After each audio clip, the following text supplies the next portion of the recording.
أعوذ بالله من الشيطان الرجيم.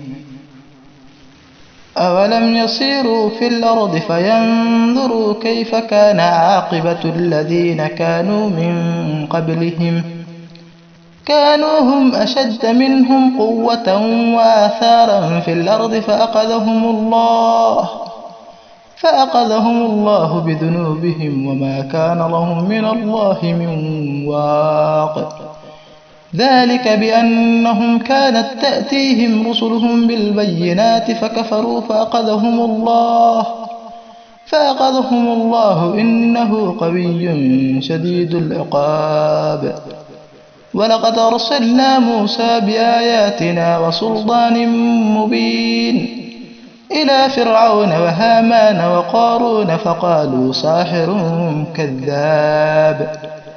فلما جاءهم بالحق من عندنا قالوا اقتلوا أبناء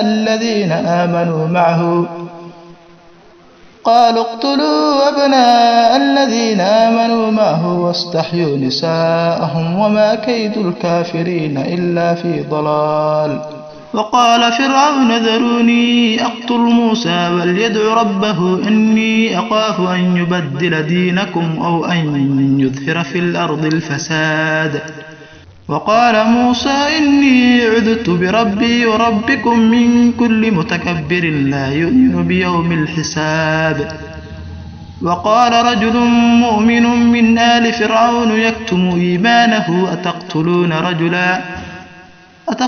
رجلا أن يقول ربي الله قد جاءكم بالبينات من ربكم وإن يك كاذبا فعليه كذبه وإن يك صادقا يصبكم بعض الذي يعدكم إن الله لا يهدي من هو مسرف كذاب.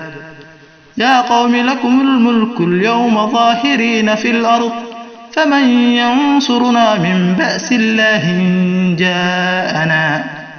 قال فرعون ما أريكم إلا ما أرى وما أهديكم إلا سبيل الرشاد. وقال الذي آمن يا قوم إني أخاف عليكم مثل يوم الأحزاب مثل دأب قوم نوح وعاد وثمود والذين من بعدهم وما الله يريد ظلما للعباد.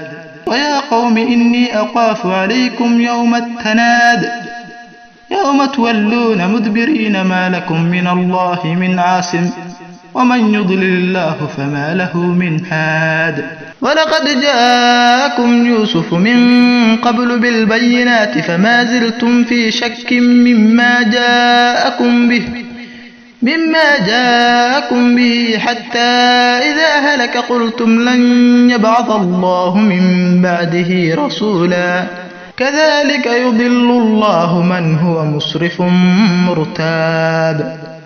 الذين يجادلون في آيات الله بغير سلطان أتاهم كبر مقتا عند الله وعند الذين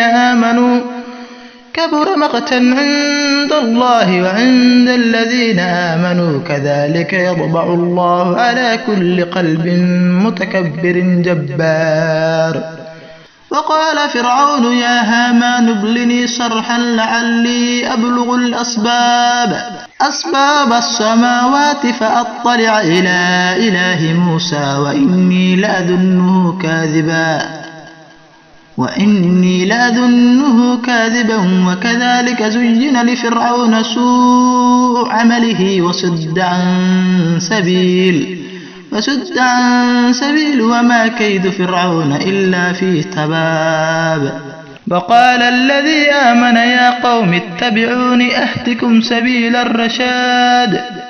يا قوم إنما هذه الحياة الدنيا متاع وأن الآخرة هي دار القرار. من عمل سيئة فلا يجزى إلا مثلها ومن عمل صالحا من ذكر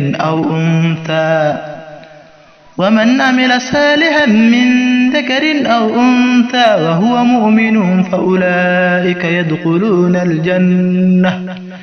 فأولئك يدخلون الجنة يرزقون فيها بغير حساب.